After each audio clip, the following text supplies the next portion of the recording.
guys, right now I feel kind of bored and don't know what to do.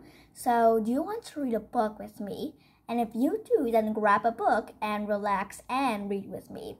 Today, we will read the book Girls in Tears. Last time we read chapter 6. So, today is chapter 7. Chapter 7 over here. Girls cry when what? You can guess it. Well, girls cry when their friends have secrets. Like everyone cries when somebody keeps a secret from them. Like they feel sad and alone too. So this is going to be an amazing chapter. Let's get started. If you want to read a book now. Here. I haven't done any of my homework, but that can't be helped. I get out my sketchbook and spent an hour or more drafting little versions of Myrtle. It's fun designing different outfits for her. I decide she looks cutest in her little dungarees with embroidered daisy and a matching daisy ear stud in one round mouse ear. I experiment with her footwear. I try out dancing slippers and big boots and girly strappy sandal. I give her a little knapsack to pack when she leaves home. Then I invent various adventures. I really put poor little Myrtle through a lot of trouble. It's like she caught up in a little mousy home. She's stalked by cats, chased by dogs, and attacked by a gang of rat boys. She enjoys the feast in the kitchen, but very nearly ends up in a mousetrap. She has a sore paw and is nursed back to health by a motherly hamster. She goes on long night trek with a gothic girl rat with 20 rings through her tail and attends a muddle gig at the fair. I'm so soothed by imaginary world of Myrtle that I almost forget the horrible Dad and Anna situation. I hear Anna get up. I hear her in the bathroom. I hear her chivvy eggs into getting washed and dressed. But it's impossible to tell her from her tone how she is. Maybe it's alright again. Maybe Dad has a perfectly reasonable excuse for why he stayed out half the night. Well, maybe Dad and Anna made it all up after their argument. Maybe they'll be all over each other at breakfast. The way they used to be. I always hated it when Dad wound his arm round Anna's waist and she nestled up to him. I would give anything to see them snug up together now, but when I go down to the kitchen, there's no arm grinding, no nestling. Anna is talking softly to Eggs, babying him with his cereal, letting him sit on her lap while he eats it.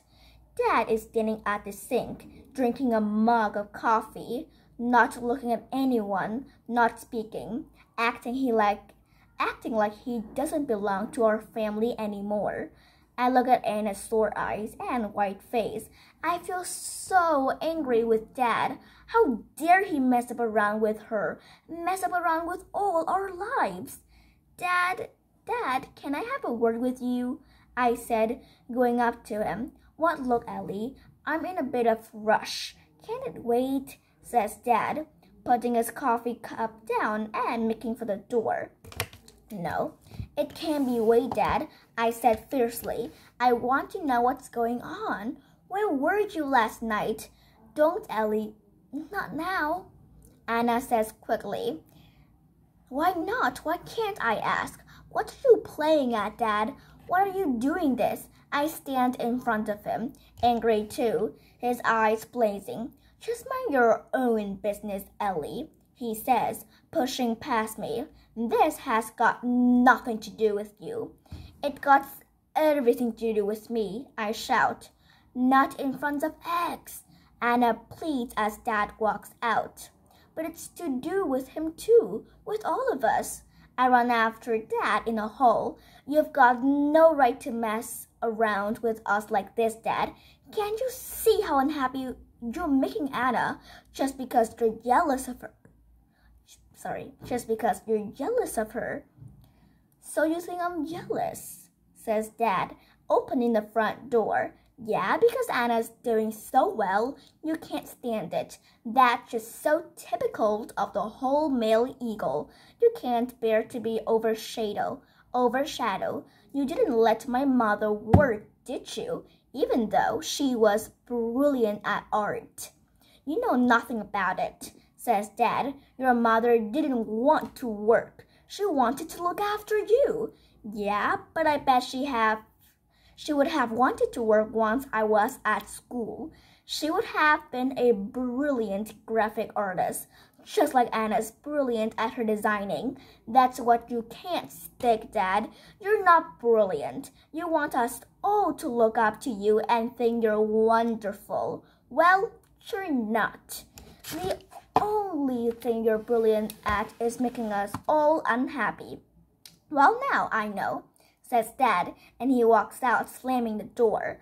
I left standing there, wondering if I want to go shrieking down the front path after him. Maybe I've said enough. I'm shaking. Anna comes and puts her arm round me, taking me back into the kitchen. She pours me a cup of tea.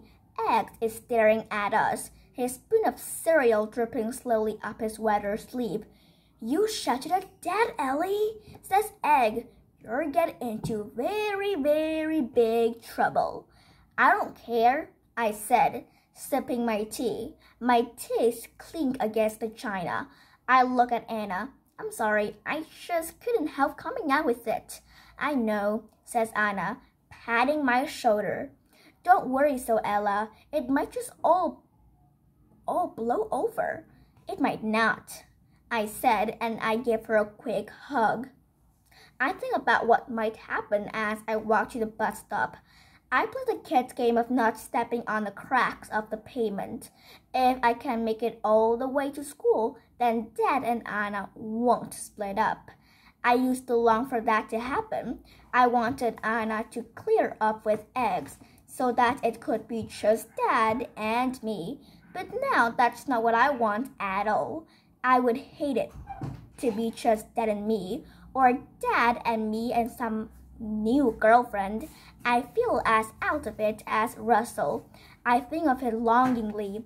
I touch my ring, twisting it around and round. Maybe we'll stay together forever, and then we'll have our own place. Won't ever be lonely anymore. We'll have each other. I close my eyes and whisper Russell's name, and very nearly walk straight into the blonde guy, Mr. Dreamland. He sidesteps neatly. Oops, Collison avoided just. I've got my punchback rushback under control. Don't worry, not in such a hurry today. What were you daydreaming about, eh? Your boyfriend. Maybe, I said, blushing. Ah, sweet, true love, eh? I think so. Well, I know so. I think about Russell all the way to school. I remember the way he kissed me just last night. I feel my whole body weaken at the thought of his touch.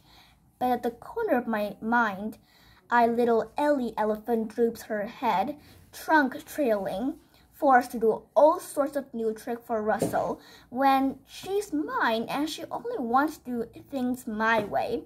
I can't wait to see Magda and Nadine. I desperately need to tell them all about Dad and Anna and see if they think this is deadly serious. I also want to ask them about Russell and exactly how far they think I should go. We often talk about it. We even have different numbers for various activities. Nadine went way down the list with Liam, but Magda has always been surprisingly prim and in dish. She'll never going to do more than kiss until she is in a proper relationship later on. But this is now, not later, and Russell and I are in a proper relationship. I need Magda and Nadine's advice. They're both at school when I get there, sitting squashed up together on a desk, legs dangling. Nadine whispered to Magda, and they both splutter with laughter. Hi, what's the big joke then? I said. They look at each other. Nadine shakes her head ever so slightly. Ah, nothing, she said. Yeah, we're just messing about, says Magda. I stare at them, my heart thudding. I don't know what's wrong with them. Nothing. They've got some private secret jokes going between them, and I'm not in on it. But we always share everything. We're best friends, the three of us. I suddenly feel like some sad little toddler shut out of the Wendy house at nursery school, while my two little friends play happily inside. Come on, you guys, it's me, Ellie. Then I get it. Okay, so the joke was about me, right? Wrong, says Magda. But she isn't looking me in the eye. Max Nadine, look, you were laughing your heads off, then you looked up and saw me and shut up quick. So you were obviously having a laugh about me. Oh, Ellie, don't be so silly, says Nadine, sliding down the desk and reach in her school bag for her hairbrush. We were having a little joke about a boy, you must know. Yeah, but which boy? My Russell, by any chance, I said, starting to get angry now. Oops, your Russell Day, said Nadine. You're such a couple now, Ellie. Yet you were always the one who nagged me for abandoning my girlfriends. When I went out with Liam, you got all shirty with me too when I went out with Meg, remember? Yet you don't even dream of coming round to my place to help me get over poor Fudge's death. You just rush off with Russell. I blink at them both. What's the matter with them? We're not quarreling, are we? I can't stand it if we are. They're my best friends. Nadine and Magda mean all the world to me. I didn't realize they'd be upset because I didn't go round to Magda's for their little girly pet funeral. And I'm not sure Magda's that devastated about her hamster. She never made a fuss of Fudge when she was alive. Still, I do feel a little bit bad that I didn't go round to her place. Did you have a proper funeral? I asked humbly. Yes, certainly did, said Nadine. Well, in a procession, both of us wearing black veils, these boys biked past us and started yelling stuff. So I say we were going to a funeral and they should show more respect. Then they felt really mean and started chatting properly. But Madden sent them packing. We also make fake food for the hamster too. Well, they were just fake food, of course. And the boy I told you about, they were just kids. They were year 10. Yeah, like I said, kids, said Nadine. Just because you're saying the 19-year-old, I say. Nadine looks at Magda. Nadine looks back. They give each other a secret little smirk. What? I said, oh, come on, don't be like that. Magda and Nat tell me. But Mrs. Henderson comes trotting into class in her trainer and tells us all to be quiet. I'll have to find out later what is wrong with Mag and Nad. So that is the end of this chapter. Next time is chapter 8. Girls cry when?